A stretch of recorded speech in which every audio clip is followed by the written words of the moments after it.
Yo, it's Yerk, and today I'm bringing you a step-by-step tutorial on how to get a working 0-point rift zone in Fortnite Creative. The 0-point has been highly requested by the creative community, and since Epic hasn't introduced it yet, I made a mechanic that allows you to not only get the giant rift, but also have the low gravity rift zone that actually works. Notice how when I enter the rift zone, I get the low gravity effect, but as soon as I leave, I'm back to normal. By the end of this tutorial, you can incorporate this mechanic into your creative map. Now, let's get into it. The first thing we're going to need to do is grab these items from the creative menu: the teleporter, the class designer, and the class selector. Throw these devices down and copy these settings starting with the rift. For the rift, all you need to change is the teleporter target group to group B and click accept. Now, open the class selector settings and change it to class identifier 1. Go down and change the time to switch to instant and restore health and shield on switch to no. Next, change the volume setting to 50 meters. Turn off visibility in game, but make sure you leave the volume visibility in game on and click accept. Walk over to the class designer and change the class identifier to class 1. Then go down till you find gravity setting and set the gravity to low and click accept. Now we're going to copy the class designer and place it and set it up to disable our low gravity once we leave the zone. To do this, just change the class identifier to 2 and change gravity back to normal and click accept. Now go back over to the class selector, copy and paste another one down, and once again open up the settings and change the class identifier to 2. Scroll down and change the size of the volume to 15 meters. For this one, we're going to want to turn volume visibility in game to off, and just so we don't get confused, we'll change the accent color to red and click accept. Pick up the blue item selector and take it to where you want your rift zone to be. Place it down flat on the ground and then using the pitch axis, rotate it 180 degrees. Place it down so that the light that's coming out of the device is facing the one that you already placed on the ground and has a little bit of space in between.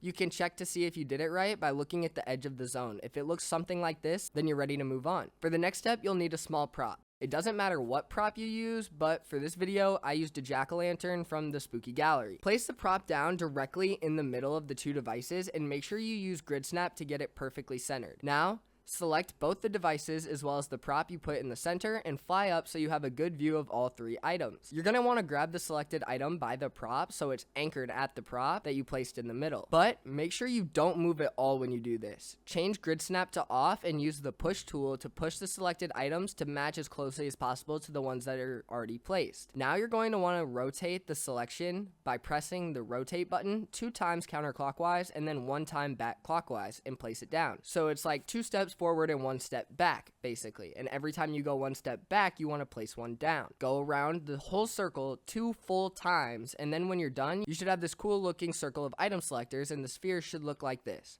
If yours doesn't, try again, making sure not to move it all when placing them down. You can go ahead and delete the prop you used in the middle now, as you won't be needing it anymore.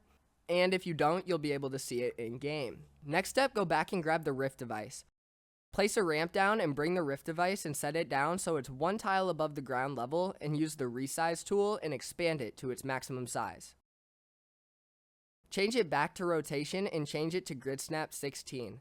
Once again, make sure you don't move at all while you do this. Place the rift down and rotate it along using the yaw axis, placing 1 rift down each time you click rotate.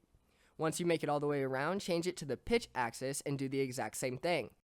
Repeat this 3 or 4 times until you have a big ball of rifts. Now, work your way around the rifts, selecting them all, and I find the best way to do this is to first select all the outer ones you can and then fly through them while holding the select button and moving your mouse around like crazy until you don't see the selection number on the side going up anymore. We're going to want to save this to our creative hotbar, so once it's all selected, save it to an open creative hotbar slot and make your way back to the rift zone. Place the ball of rifts in the center of your sphere so it's floating about halfway up from the ground.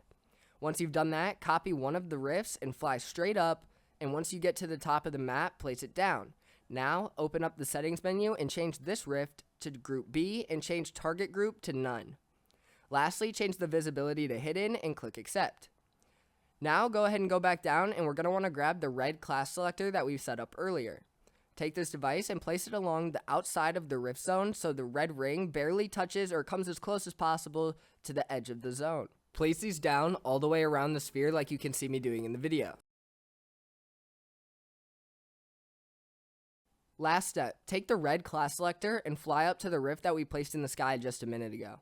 Place it down just below the rift. This will deactivate the low gravity effect if we leave the rift zone by using the 0-point rift.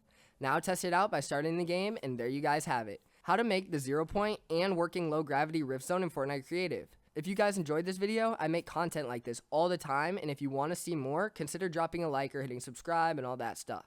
If you want to support me, you can use code YerkYT in the item shop. It really helps me out a lot. Also, if you guys want me to show you how to make the Tilted Town no building rift zone or the Borderlands shield effect rift zone, let me know down in the comments. Thank you all so much for watching, and if you made it this far, comment 0 down below. If you want, check out some of my other videos on screen now, and thanks again so much for watching, and as always, stay up.